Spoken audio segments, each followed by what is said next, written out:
Hey, family. It's 717 and the 616 again on the 2s and 4s. I'm Michael. And I'm Glenda. And we are the host of The Love Love Again Again podcast. We are not marriage counselors. Right. We're not psychotherapists, psychologists, whatever you want to call it, psychiatrists, none of that. We are just a couple that's been married 17 years. We have 2 beautiful children. We've had some ups. And we've had some downs. We signed the divorce papers and we were done. We were done.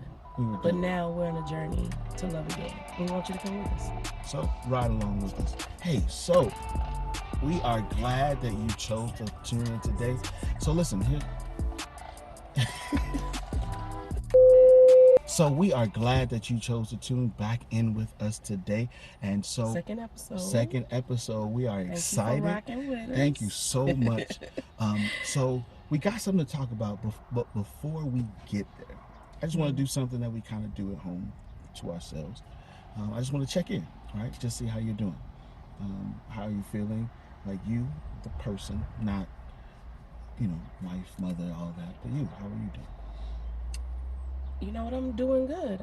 I feel, and not in the doing good like churchy side hug kind of way, but like I feel good. Like I feel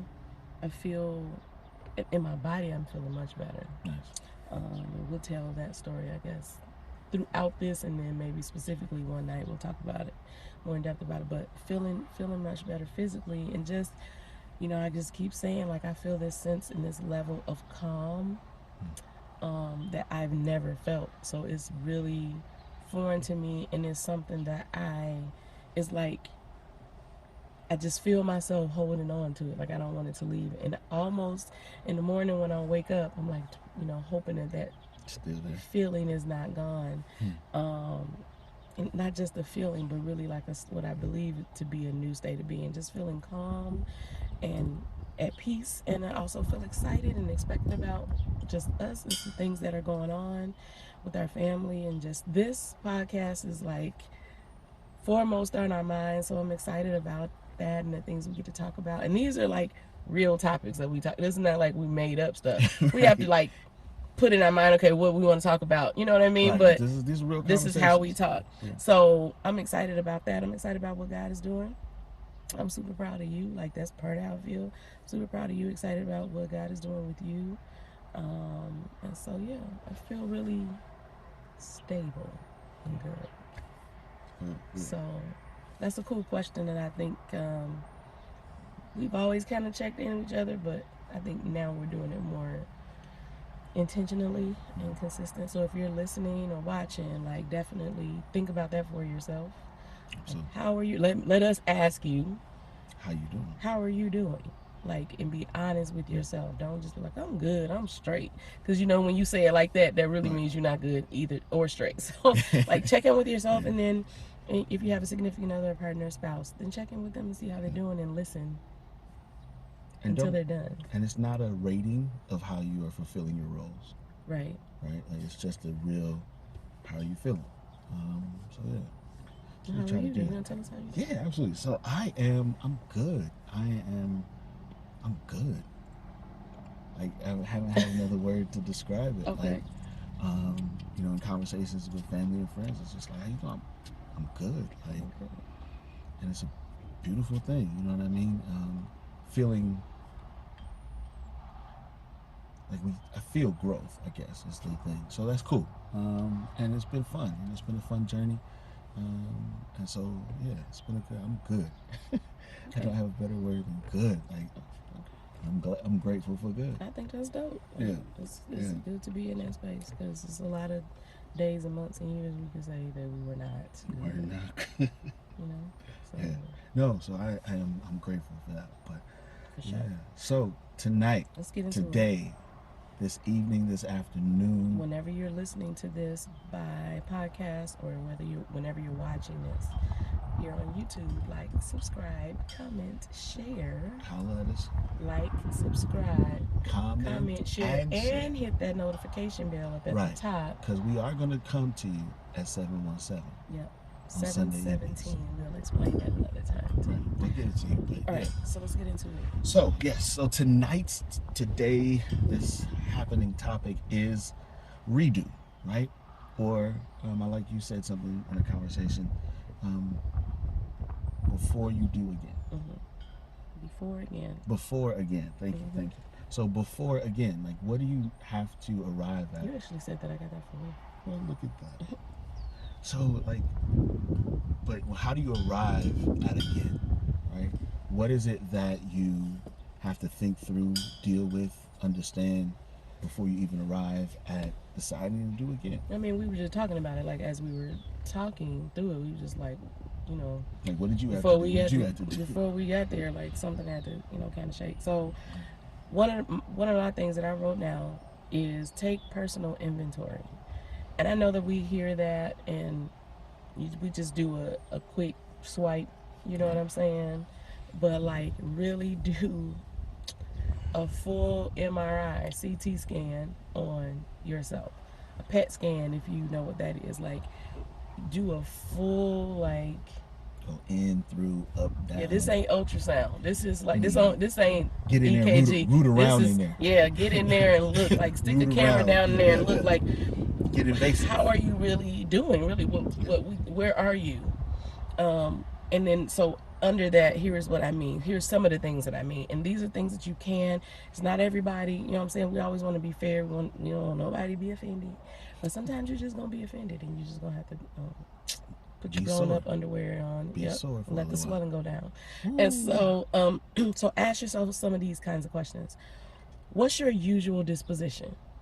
Okay. Here's what I mean. Like, if you sit with yourself and watch yourself with other people, how are you with them? Are you always kind of cynical? Are you a pessimist? Are you what's the opposite? Optimist? What are you? It doesn't have to all be negative things, but what is your usual disposition? And we all have a negative and a positive. There's days balance to what we have. So this is being honest. What's your usual disposition? Like, are you harsh? Do you always have to be right? Like, those kind of people that always have to be right just does something to me. When we were talking about it yesterday, I place right here parenthetically. I just want the people listening to know and hear how you're looking at me right now. But I took this assessment when I worked at this particular place, and one of the counselors got really cool, and I took this assessment, and he was like, it's not that you like to be right. Now, this is the assessment, a U.S. standard kind of thing, and this was my results. Right. I'm a melancholy, and I forget some other things, but it's not that I always want to be right, or it's not that I want things to be my way. I just want things to be done the right way. And so my family says that I think that my way is the right way, but I just think that there's a logical and illogical way to do things. Absolutely. We ain't got to get off into that. No, we're not going to go into that, because that's a whole other bag. Okay, all right. Tread light. About how you like to get your way. Walk soft. All right, so do you always have to be right? Whatever that is, and be honest. I have a friend that said they're hardly ever wrong, and, like, just turn me off, to be honest. Like, do you always have to be right and appear you have to be right? And then, are you hard to please? Like, you're never happy with anything? And then, do you get mad quick and stay mad long? I get mad quick, but I don't stay mad long. Right? Things irritate me easily. I won't say easily, but there's just a certain way that... The fuse is shorter. Right. Okay, my fuse is a little shorter. Right. I think that it's longer these days, because when you de-stress and when you get... and so sometimes self-imposed trauma itself, your environment, those kind of things do make your fuse shorter than it needs to be, and shorter than it would be. You have less nerves. You have fewer nerves. You can't get on a 3 or 4 1/2. Listen, you can't. And those are afraid. They're afraid. I'm in a pot. Afraid. Hanging on for dear life. They are afraid. Do you hear me? So, though, that was my first thing that I was like. So again, y'all, we're talking about, like, so think about this. I remember a teacher that I absolutely love, Miss Ora J. Cox, and shout out to her wherever she is. I think she's still in Chicago. If you know her, she used to be Ora Hall. She's Ora J. Cox now, but she was my favorite teacher. And I just remember I was a pretty good student, but I know sometimes when I didn't do well, or like on a paper or a test or whatever. And nothing does your heart better than to know you about to get a D or F on this thing, and to get it back from a teacher that believes in you and says, I know you can do better, redo. So you get an opportunity to redo what you know you either intentionally or just, You I didn't mean, work it's hard at, unintentionally, or but it was intentional because you didn't do what you were supposed to do well at it. right, absolutely. You know your levels, Right. And so redo. But so we're giving that to you in the aspect of saying, here's your relationship, whoever is with, your spouse, your partner, your significant other, and even maybe you can attribute this to some dreams, some purpose, some Business, job, some business, thoughts, some familial relationships, a friendship, a platonic friendship. Absolutely. Maybe you can take some of these. I mean, we're going to mostly talk a lot about marital relationship because that's what we feel called to do. that's But the there's journey so we're much. on. That's the journey we're on, and we're telling you to, we're asking you to come with us. But maybe you can take some of these items and bullet point them to where you are, wherever you are, whatever your relationships are. As you're thinking about. Huh? I was just saying, as they're thinking. Yeah, as they think through, like you can use some of these tips everywhere. But so you gotta read. You have a chance to redo. But before I sit down and take this test, I gotta actually study now. I should actually look over the words this time. I should, actually read the book if it's a book report. If you're using that same. So what are some things that you need to do before you do again? So that's why we called it kind of before again, the redo. Right. All right. So yeah. So I think that was dope. Like, and now mine was I'm a little bit. My thought process was, what do I want? Like, legitimately, just what do I want? Because sometimes, like, what we assume or how we feel, kind of all plays in there, and we don't really ever know what we want. And sometimes you have to figure out, like, do I want this again? Right. Is this something that I'm passionate about? Is this something I got a desire for? So you mean we going to reach for it to start over just because we're so used to starting or begin again or not letting this end or die? Right. So we're used to the cycle. We're used to this. We're used to kind of just continuing on. We're used to each other. So we know how to maneuver and make it through. We know how to act around each other. So we're not, so we that's definitely know how to do that. Yeah. We were great. Like, we go outside in public, you never know. Right? And it wasn't all it wasn't an act, but it was just. I mean, we genuinely have. That's the weird thing about it. Like, you have a genuine comfortability and familiarity with each other, but also at the very base and root, you want good for that person. You might be mad enough not to want the best, but you just want I don't want you to die. Right. I just don't. I want you to struggle living. A little struggle, just a little struggle, a little bit on your back. You know what I'm saying? Not a whole lot. Like, I love you. I don't want you to die. I just want life to be hard. Yeah, you know what I'm saying? There's a little pressure. I want a little continuous pressure. That's so stupid. It's truth though. Or pressure can even ebb and flow. However, you know what I'm saying? Don't let it break them, but just let it bend them. You know what I'm saying? Just a little bit. Right. So. Yeah. So do I really? Do I really want this for real? Right. Because you have that idea of, and you have to wrestle with what you want, because inevitably, you're looking at the other side. So do I really want that too? Right? Like, what do I want? Yo, listen. Like, when options show up. Do married people, are y'all? They're not gonna be honest. They're not gonna be honest. They're gonna be honest. Go ahead, say it. What is it? They're gonna be honest. All right. So you married, and maybe you having hard times, maybe you not. But don't tell me you don't ever think, man, I miss being single. I miss the days when I didn't have kids. I miss, not just miss it, but I started thinking, like, what it would feel like if you were single. Like, just what would it feel like if I was single again? Sometimes I see posts about people who don't have children, and it's like, one was like, what my life looks like or whatever, how I go on vacation or something like that without kids, and they just carefree, ain't got to pack nobody lunch, ain't got to get no headphones because somebody's ears gonna be popping, just sleep. All this, sleep, come home from work, take their whatever off, get them a bite of a bowl of cereal, and they can lay down and watch Manifest the rest of the night. Anyway, it's a little derailment, but y'all feel me. But they ain't gonna be honest. Y'all listening? I want y'all to just be honest. Just be honest. So And So giggle within yourself now and then. Let it go now. yeah, let Don't it go. stay Let there. go. You cannot stay Don't there. Like, stay I'm not there. telling you to live Just there. giggle within yourself, and I then need you you to got to touch down let and it go. touch down and get back up. Touch down and get back up. Let it go. But yeah, like, so like I said, you got to decide what you want. Like, you have, because like again, you're not.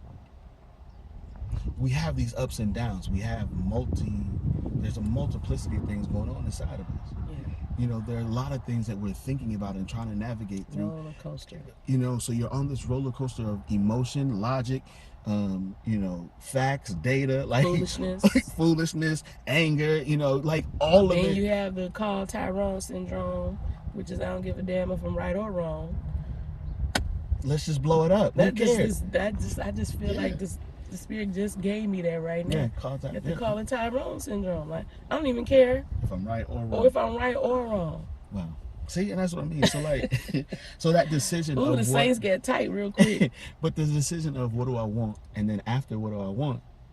Okay, once I've decided what I want, am I willing to work for whatever it is? Because whatever it is going to take work, right? Because see, you did that preacher thing. What? With the W's. What is that? What is that called? Alliteration. That's not alliteration. Is that alliteration? Alliteration. I really didn't. I didn't catch it. I didn't catch it before I got it now. So what do I want? And now am I really willing to work for it? Okay, go ahead. Do we have a third W? Go ahead with the second one. I'm willing to work for it. I just caught it. Wow, wow, wow, wow, wow. Wow, wow, wubsy, wow, wow. Wow. It wasn't even on that. You didn't try to do it? No, it just came out? It just came. Preacher. Okay. So, right, what am I willing to work for? Because inevitably, no matter what it is, like I got to put in work to get it, right? Like, because my life is going to change one way or another. Right. Right, because the idea is, let's say it's to stay and keep whatever is happening, right? Or to fix whatever I'm in. Right. Then I've still got to work for change because I don't like what I'm currently in. Right. So it can't stay the same. Right? So I got to work to fix that. Or I got to work to create something brand new. Right? Like that's work. That's work to create a brand new life, and that's a different kind of work. I got to figure out where I'm going to live. Let's be, you know what I mean? Think through these things, you all, that are... Listen, driving around looking for apartments in Michigan, and can't find nothing. But if you're going through this right now, we're sincerely, first of all, give our love and our best to you and our thoughts and prayers. Like, if you're in this space and you're here and you landed here because you're trying to figure out what to do, like, we don't make light of that at all. Like, we'll have some giggles and some laughs, but, you know, and we can't tell you what to do. We can't advise you on what to do. We're just like telling you how we ride, how to think through it, how we thought through it. But like, and what helped and what didn't help. Right, and what's helping, because we're still here at the beginning, and honestly, there's it's delicate, so we have to treat it delicately. But if you're here in that space and you're trying to figure out, give yourself space and room to think through. But think about, you know, the physical things, the logistical things, the emotional things, the mental things, the physical and spiritual things. Just all of those play a part, and they're all equally important. That's the messed up part.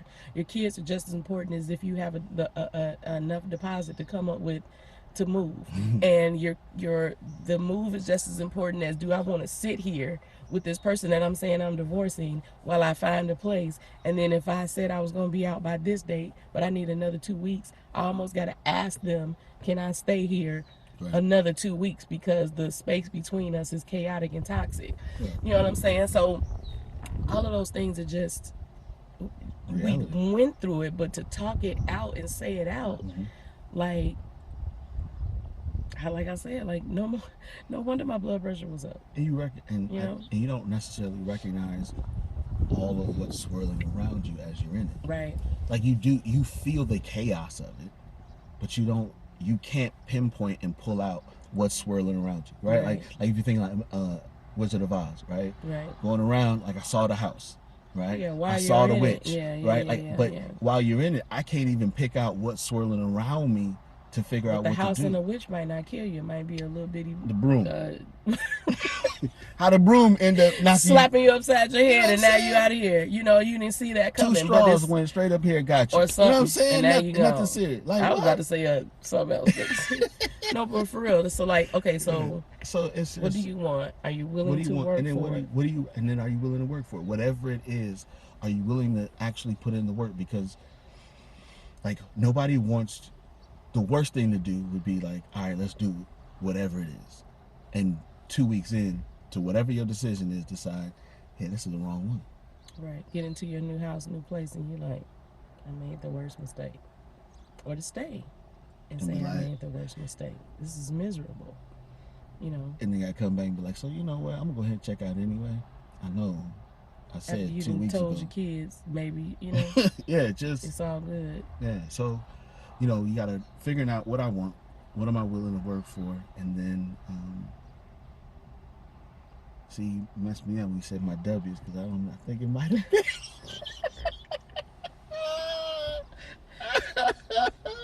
Oh, that is so hilarious. So just I think I was just gonna say, if I can, yeah, I think it's important that you said work for it. Like I'm gonna have to work for it whether I stay. I'm gonna have to work for it whether I leave. right. And I think it's important to note here that we are neither for or against staying or for or against divorce. Like I think y'all need to know that. Like you have to do. Sometimes you have to do things in the moment that you need to do, and then sometimes you do have to make some hard decisions. Some decisions are temporary, some are permanent. That is between you and God. That's between you and your spouse. Like we are not here to tell you you need to stay, you need to work it out. Yes, forgiveness is in there. When forgiveness is, well, you still have to forgive whether you stay or not. Forgiveness and reconciliation are two different entities. But that's a whole nother thing for a whole nother There you day. go. But I'm just saying, I didn't want them to. We're not telling you to stay. We're not telling you to go. Yeah. Like 702 said, I don't really want to stay. I don't really want to go. What I really need to know is, can we get it together? Like we got to get it together for ourselves, our own health, our own mentality, and for if you have children. So I just thought that was Yeah, important. absolutely. I think, you know, ideally is what's the best situation. Right. And the best and outcome and of this the is the situation. thing that we're trying to get to, right? Like this is why I'm trying to figure out what do I really want. Because I don't want to think or believe a thing based on not having full information, not having really asked myself the question. Right. You know, that I'm going off the wave of emotion, or I'm going off of what you said, so then that's going to determine my response. Maybe my response is different from what you say. Right. And I have to be honest with that. Right. Right. And then just understanding that no matter what happens, am I going to be okay with that? How much weight do you think history of the relationship has on those decisions? I mean, absolutely everything. Is it everything, or should we take it out of the equation? So Seems like it's both in. Yeah. Okay. Okay. Okay. All right. All right. All right. It is. It's Let's both in. adapt it up for the people listening on Right. on your audio podcast. So, it's both in. I think like the history is what is the connection, right? So that is what the basis of your relationship is, and it's what will be the basis of what you're gonna redo. Honestly, like right, because what you're trying to do when you say, you know, we're gonna do this again, like ideally we're kind of springboarding off of what was in some way, shape, or form, right? To redefine for a new thing. Okay. Right. So I need a little history to help me.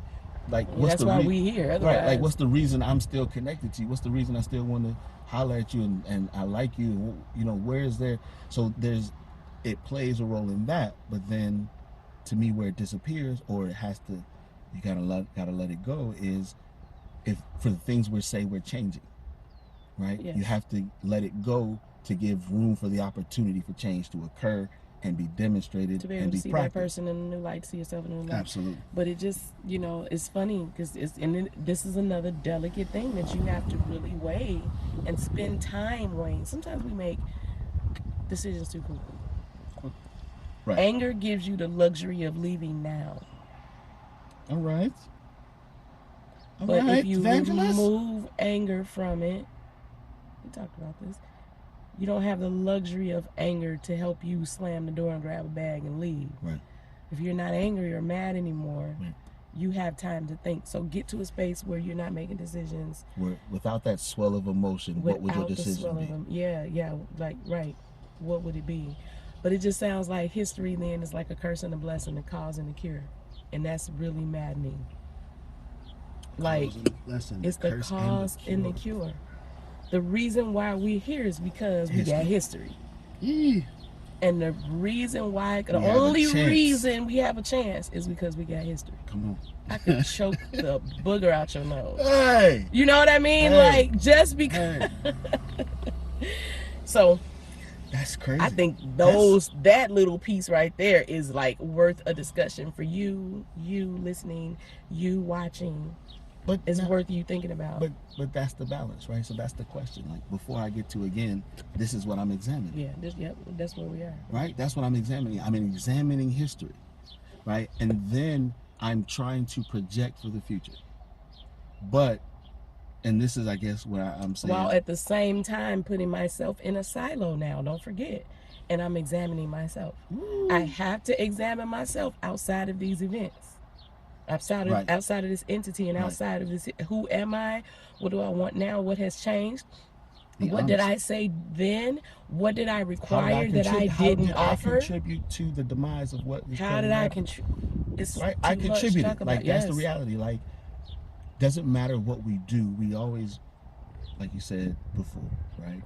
We want to be judged on intentions and we judge others on actions. Yes. So I'm telling you that as I'm looking at you, I got right and reason to feel and do and be, and I'm this and I'm that and all that. I'm justified in what I do. I'm justified and I've wrapped it all up and I'm in this swell of emotion, but I've never examined, okay, but how did I contribute to that? Because look at this. I played a role. And we can talk about, it can be so many spinoffs of this. But if we were standing before God, we were standing before a judge. A righteous judge. And he's up here, and we're our own person. He is not judging us as a couple, and so he's judging. He's telling us, saying, "What did you do? What did you do? What did you do? What did you do?" And then he comes to me and says, "What did you do?" Well, I have evidence that you did this. Did you do this on June the 3rd, 2012? God, you got that? Okay, yes, sir, I did. That was me. Did you do that? Okay, you made the decision to go here on August 12th, 2019. Yes, I did. Okay, I am going to. There is consequences for mine, no matter if I say, well, I did that because he did this. It does not make me indemnifiable. Unindemnifiable. It doesn't make me without sin or without fault because I did it as a knee-jerk reaction to what you did. Right. If we go rob a bank, I can't be like, well, he picked the lock. He took me along for the ride. Yeah. Sir, how old are you? You over 18? Grown. Fully grown. So that's good. But so examining ourselves, examining what our desires are, examining how much we have to give. Because that's the other piece, right? That work part is like, how much am I going to put in to make this happen? Oh, is it worth it? Is it worth it? Is it really worth it? All 3 W's. It was. Wow. Okay. Okay, so my bad. It hit that way. And the preacher said. So what do you want? What are you willing to work for? And is it really worth it? Is it worth it? Right? Is it worth going through all of that to get what you want? And if you don't get what you want, how are you going to be? Because you got to figure that out. Right? Because some days you say, I'm not going to be on the other side of this. Like, ain't going to be nothing. What you talking about?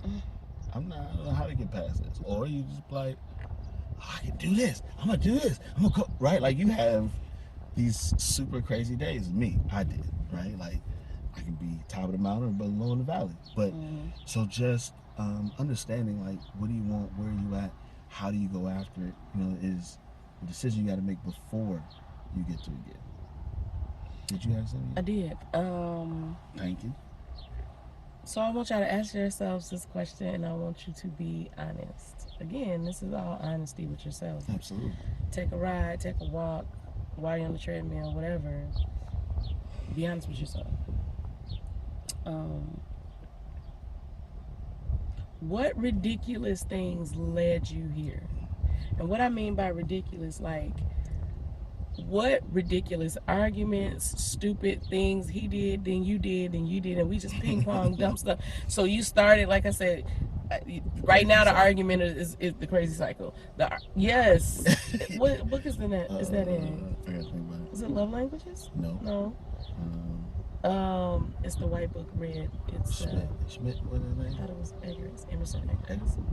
Yeah. I think it's that. But anyway, crazy cycle. We're not sure. We'll figure it out. Love and Respect. Love and Respect. Is that Emerson Eggers? Emerson. Yes. The crazy cycle. But we read that a long time ago. But like, what ridiculous things led you to end and led you where you are right now? Like, so right now we're arguing about you taking out the trash, but really my issue is that I feel like you never listen to me. So I'm bringing that into this argument now. He don't even know that I feel like he never listens, or that I feel unheard, and that it's at a depth to which I feel unheard, not only here but everywhere else, or a lot of other places. Right. I feel like I don't have a voice for whatever reason. Right. And so he doesn't know that. So when I see the trash not taken out, to me, my eyes and ears compute that as saying you don't listen, and what I say don't mean anything. Right. And so, like, what stupid things have you done though too? Like, okay, you gonna do that? Bet. Got you. I'm gonna do this. Have you, like that dude on TikTok, like he turned the heat up? You know, you sleep. Like, if I just imagine, like at night, you know what I'm saying? I cut the fan off just a bug, because you go sweat at night. I'm just talking stupid. But like, so like, just think about that. What ridiculous things? And I was just thinking about that too when we were talking about this yesterday, and just how you end up somewhere you completely didn't intend. Mm-hmm. Like, you land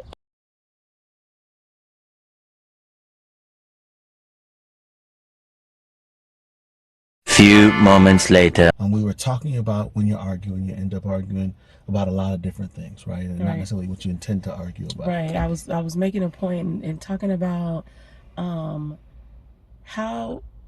what's the ridiculous thing that got you to where you are? What ridiculous circumstance, or who said something crazy, or did you start here with the trash and somehow end up on they mama or whatever? Like, and so you arguing about all these different things, and you really land where you never intended. Right. So we were talking about that, and it's just like, you know, if I throw a ball that way and we're looking for it in some kind of way, it rolled over there. Like, it's just ridiculous. How do we get from there to over here? Right. And so I think that's something that we just wanted you guys to think about, something that we definitely have dealt with several times. Like, what we arguing about ain't even what we're arguing about. Right. And really what it is, the vehicle that takes you completely off track is emotion. Right? Like, you allow whatever emotion you've got going on to then trigger a bunch of other thoughts, and it takes you in a direction that you never intended, never desired, and it wasn't what the moment was about. Right. It was just that you were angry, you're upset, whatever it was, but that took you down a rabbit trail, and now you said some things that you didn't intend to say. Now we slamming doors and stomping feet, and maybe you would have done that anyway, but still, we still are off, completely off track. Right. You know, and we didn't get anything accomplished, which arguments honestly never do.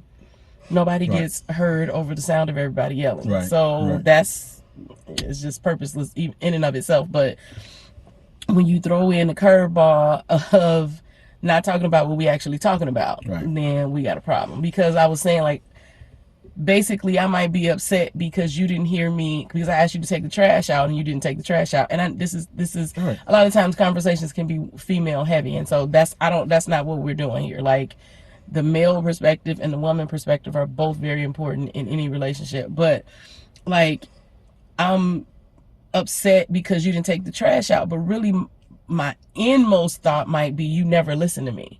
You know what I'm saying? So like, and you don't know that.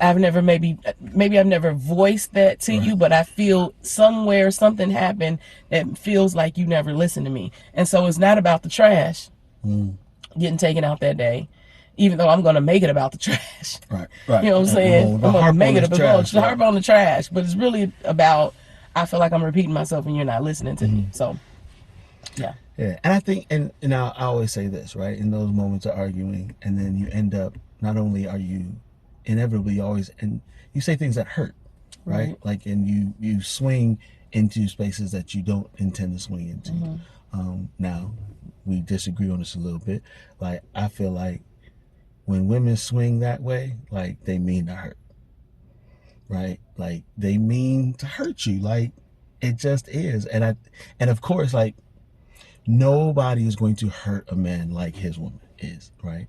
Because you all know each other, you know the buttons to push, you know what things to say and not to say, and inevitably somehow it's a thing that shouldn't be said that comes out. And I think women think more, always believed maybe women thought more strategically in those moments than men. As opposed to men? As opposed to a man? As opposed to a man. That's my first thing. And then secondarily, yes, women are intentional. Yes, we're always thinking.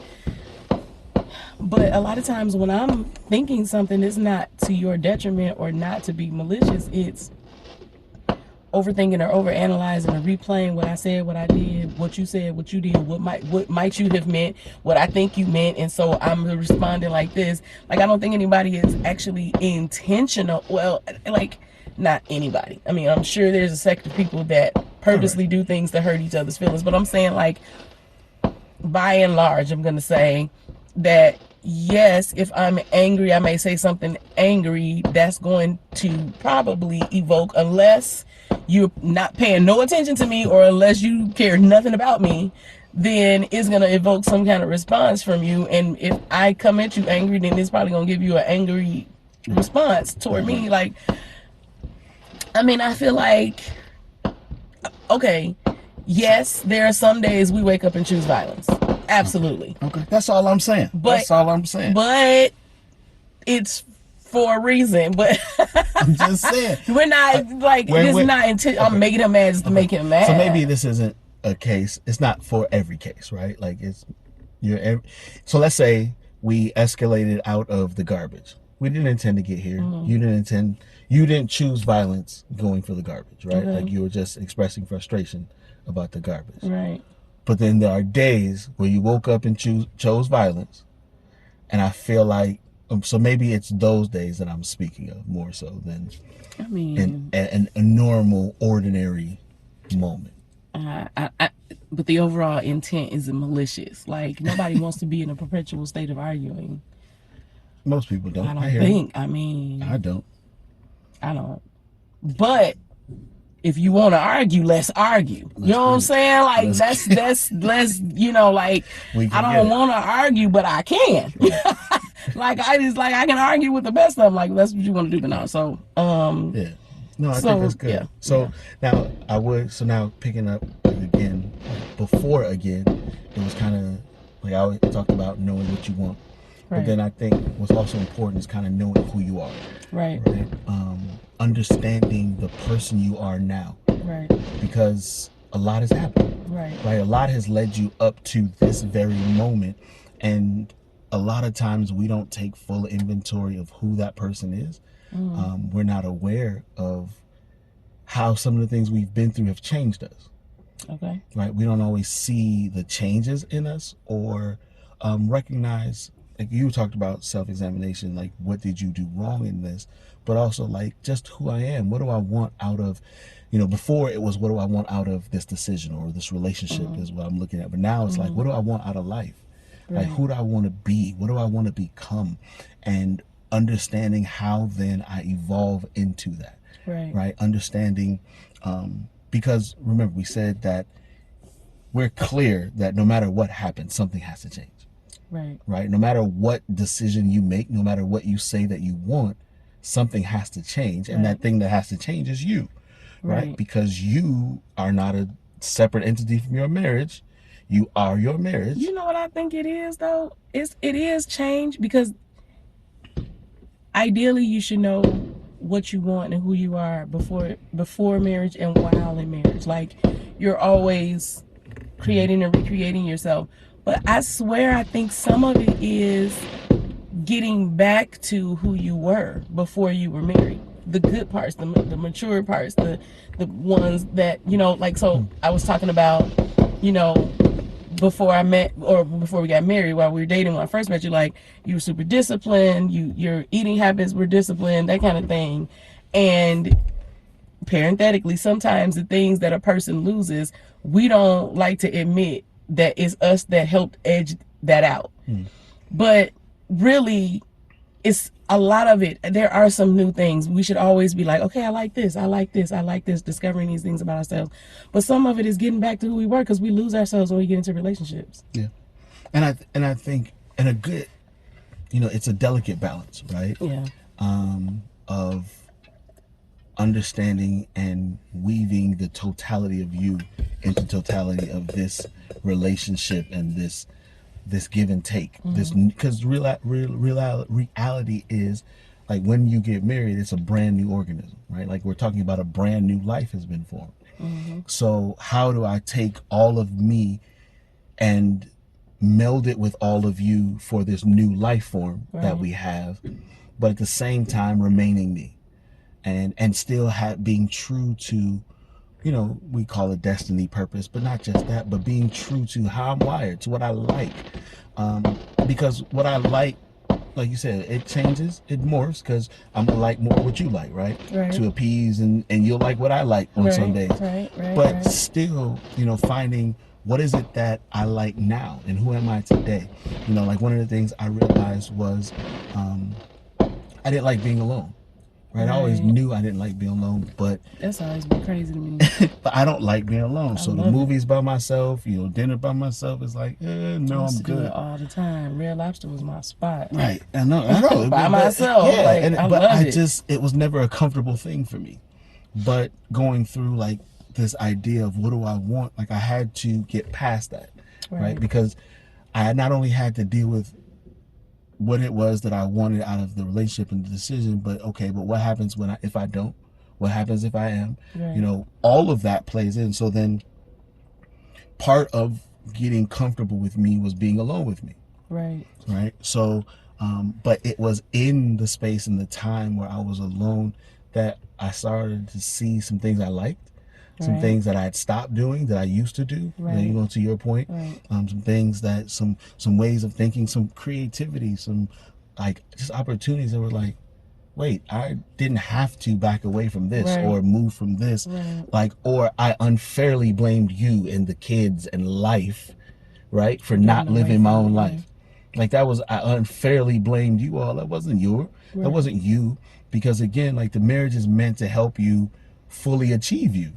Right? I think that's a question right here. Like, are you allowed in marriage to enjoy something that your spouse doesn't enjoy? Are you still individuals? Got to.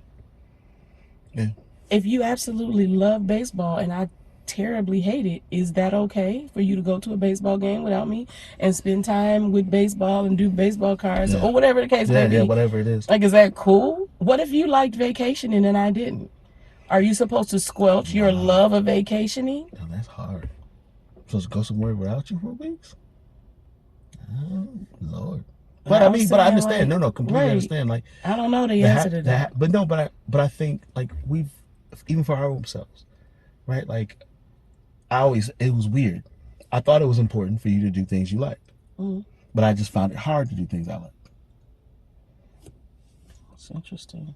Right? Like, I would tell you, yeah, go out, do, you know what I mean? Like, but I found it hard to then do the same thing. But but also I like shooting. I like going to shoot guns, right? Now, you've gone, I'll take our daughter, but that's my thing, and that's okay. Right. You know what I mean? Like, that's okay, that's the thing I like to do. And it should, like, kind of swell me with pride. I don't know, for lack of a better word, like, that he likes that. Let him enjoy himself. Like, I don't have to go in there and while you watching football, if I don't like it, I don't mind it. I don't just love it, but I don't have to go in there and distract you. Or if you play the game, if you like to play the game, know what I'm saying? If you doing what you're supposed to do, you go to work, you do all that, then why can't you? All things being equal, you know, just vamp in front of in front of the game and play it for a few. Like, why would I rain on that? You know what I mean? Mm-hmm. Like, then that's time to myself. If you right. I don't know, but so yeah. Yeah, so that's cool. You know, I think that's a cool thing. Is just that we are our marriages. So understanding exactly who I am in that space, and knowing that I have to be a better version than I was before. Right? Because again, before again, because this is a conversation. Before I get to again, I've got to be committed to being different. Right. So who am I, and who is going to, and what is that different going to look like, and making sure that I'm making the right changes in the right spaces, that are going to change the right things in the relationship, right? Like you always talk about, if you're helping me where I don't need help, then it's not really help. Right. So if I'm changing and it's not where you need to change. Yes. Like if. It's not help. And it's not that those are negated things, because you might change things that are solely for you. Right. You might change things that are solely for some other thing that you're part of, work or ministry.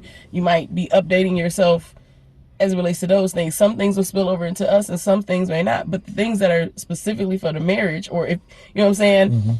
Like if, whatever the case, I can't even think of a great example right now. But yes, if it's not the changes, because we talked about history, we talked about all of that. Like if it's not the changes that I need made to help us be better, if it's not the changes that you need made to help us be better, right, then they're not. Then they're not helpful changes. And it's not that they're not good ones, but they're not the ones that are going to affect this. Yes, that are going to affect and move us forward. So being clear of what I'm doing and how it plays in moving forward, right? Being clear on who I am and what I'm going to be in this moving forward. Right. You know, and having that sense of understanding and commitment, right? Because again, it's commitment to change, right? So it's easy to say, I'm going to be this and then go back to the same old guy.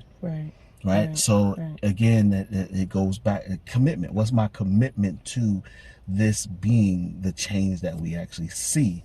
So that, because you know me. So if I'm not really changing, right, that history is helpful and detrimental again, right? Because the history can see, from history, you'll see if there is a change, right? Or if there's just a repeat. And the truth of the matter is, we're married, and this is, ain't nobody gonna like this, but the two have been made one. If you haven't changed, I'm going to feel it, not just see it. Right. If I haven't changed for real, you're going to feel it, not just see it, because it's going to look disingenuous. You're going to be able to feel it. Like the two have become one. We have literally become what we believe as Christians in marriage, that when God joins a man and woman together, that we become one. And so in that, no, I don't always know what you're thinking and feeling, not like that. Not like people, have the twin syndrome, not like that. But God has joined us together in such a way that we share energy. We understand each other. Right. And and then the Lord will share things with you about me that he won't share with anybody else. Right. You know what I'm saying? Right. God gives us wisdom about each other. Right. So I think people miss that. Like, yes, we are two separate people, but what God has joined together, let no man, not even me and you in a marriage, tear us under. So that's the thing, so it's, but again, it's the idea of what are the things that we had to go through before we got to again, right? Because sometimes you hear the again part and it sounds great, it sounds candy, and then you see the holding of hands, you see the flowers, and you're like, but I'm in the stage before that and I can't fathom how y'all got there.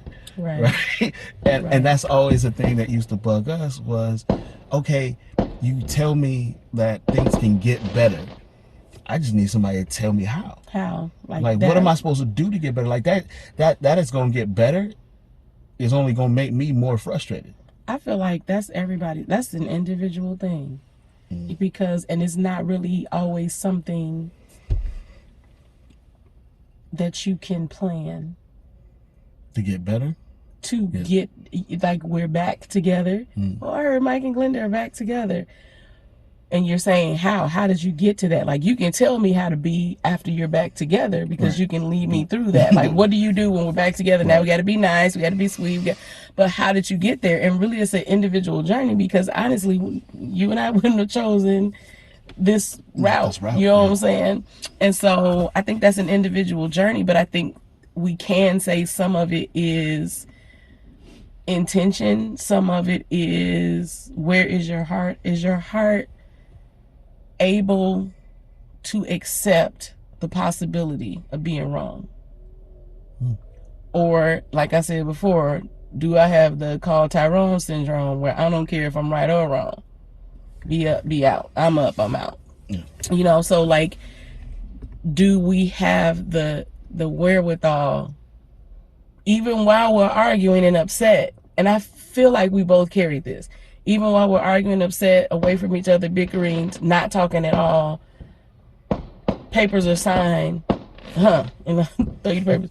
Like, even during that, at the very base of our heart, you know that I'm willing for her to prove me wrong. I'm willing for him to prove me wrong. I'm willing to be wrong in this. I'm willing to have my mind changed in this, if there's a way for my mind to be changed. Right now, as it stands, maybe there's not a way, but if you have that at the base of your heart, I feel like there's sometimes always a way. And that's dope. But I would say, like, being that at the base of your heart, like I tell you, like, people be like, she gonna change your mind, dog. Nah, dog. Right? Yeah, like, so now you double down. Because in the sense of the conversation, sometimes pride gets in the way. Right? So your pride to not want to be willing to say, hey, I'm still willing to give a chance. And my pride to be like, no, I'm not coming back. Right? So so again, it goes back to finding out what you want and working for it, and being honest about who you are, means you got to kick away what is your normal prideful reaction sometimes. Like, you got to squelch that thing down, because it's standing in the way of what you really want. Right? Like, why would you let your pride demolish your entire life? I mean, when it goes against what your heart says you really want. The opposite of that is vulnerability. And who likes to be vulnerable? It's necessary. Who likes to be vulnerable? We hate it, but it's necessary. But yeah, so again, we don't know what you do, where you are, right? But whatever it could be, you're considering again, right? Before you get there, figure it out, right? Figure out on this side of before, like, what the next other side looks like. Like, really think through that. Take time. I would say, like, get advice. Would you say get advice from someone, speak to someone, but first, like, let me just give you, like, talk to someone real. Like, I'm not even talking about, like, go to a counselor or go to your pastor necessarily. You need that as well, but you need some people that you can actually tell the stupidest things to. Like, I hate him and I don't know why. I want to bite his nose off. Like, whatever, all your thoughts, like, or we was in the middle of arguing and I just want to jump his bones today. Like, it made absolutely no sense. Like, I was so angry, upset, but some kind of certain way he turned and looked at me, like, whatever. What? She's smiling for her. I'm just being silly. But so, like, you need somebody that you can completely vent to. So talk to someone. You need those friends who you can let it all out and talk it out, because that stuff festers and just sits inside of you. You might think you're dealing with it because you're going to work. I'm telling you, your body is going to tell you. Your body is going to tell you. Your mind racing is going to tell you. Your sleep pattern is going to tell you. Your eating habits are going to tell you that you're under stress. The things you're using to cope. The things you're using to cope are going to tell you. If you be, again, honest with yourself. And I want to say, too, like, marriage is a space you must hear from God. Marriage is a space you must hear from God. I don't know any other way. I know that everybody's not a believer. I hope it doesn't make you stop listening. But marriage is a space that you must hear from God. And this morning I was telling Mike that like, I just heard the Lord speak something to me about my son, and it was a reminder. And then when I went into the office, I sat there and I was like, thank you for letting me hear you. Like, thank you that I could hear you, because what I think is small, you know and have a plan for it. You see way ahead of us. And so I was talking about, like, telling you, like, the reason why sometimes, and you may be in this space where you're like, I can't hear nothing, you know, and the reason that he said to me this morning, the reason that we don't hear from him is because we've gone to a space that deafens us to his voice. And so it's not that he's not talking, Right. it's just that we're incapable of hearing. Either it's because of something that we're doing intentionally. There were times where I was like, I know what your answer is going to be, I know what I'm supposed to be doing, and I don't want to hear anyway. that. Right. That's not what I'm trying to hear. Or you've ended up in a space because you've gotten distracted, so it's unintentional, like, but you know that you're somewhere outside of, like, what the old saints used to say, the ark of safety. And so it was about, like, when we were talking about, like, he gave me this visual. The Lord just speaks to me just in visuals. I don't get visions, but I do get visuals, or he highlights words, or I hear one word or something like that, or he'll highlight a phrase. But, like, he showed me this kind of, like, and I'm using it as a leash, but that's not, but it was kind of like, you get so far, and you start to step outside that radius where you're safe, which is outside his will and what he wants, and all of a sudden your ears are muted. All of a sudden you can't hear. And I talked also about, like, so you got this one-way speaker, you know what I'm saying, because we say, does God hear us? You talked about that, God hearing us, but us hearing him. So sometimes you're in a space where you can't hear him, but then there's also a space where he's not hearing you. Yeah. And now that's scary. Yeah.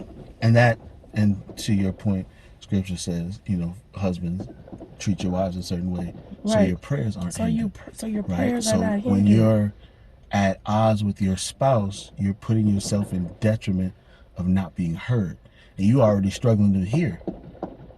You're already struggling. You're already struggling to hear. So the last thing you need is to be cut off from at least being able to be heard. To be heard, because this is like breaker 19, and ain't nobody. You can't hear nothing, and they can't hear you. You just in the air, flying, coasting, with no direction. Yeah, and whether it's intentional or unintentional, the consequences are the same. The results are the same. And we don't like to talk about that. And no matter what got you there, because, like you said, it can be intentional, and all day we know what that looks like. Right. But when it's unintentional, because I got distracted, a lot of times the distractions are the things I'm using to self-medicate. Right. I'm using them to help heal what's broken. Right. And but they're my broken attempts to heal. So they're not actually healing, they're just kind of covering. And everything is still underneath the surface, everything is still infected underneath, everything's still nasty underneath. I just threw a Band-Aid on top so that it didn't look so bad to everybody, and at least nothing else can get to it brand new, but I'm not helping myself. And the only tool that you took down in that hole with you that would have helped, you turned it off. So, you down in a hole, and you got, you know what I'm saying, everything. You got a pill bottle. How that's gonna help you then? That ain't gonna help you get out. You got a cup. That's not gonna help you out. But you got a cell phone, and you turn it off. Right. Your only way to talk to Your somebody. only way to get somebody to come get you. Right. You know what I'm saying? You got a way to start a fire and live down in that hole, but you ain't got nothing to get you out the hole. You know what I'm saying? So yeah. So that idea of we can arrive at, no matter how we arrive in those spaces, you know, it's our responsibility to adjust. Right. You know, it's our responsibility to reassess and get to a space where we can hear.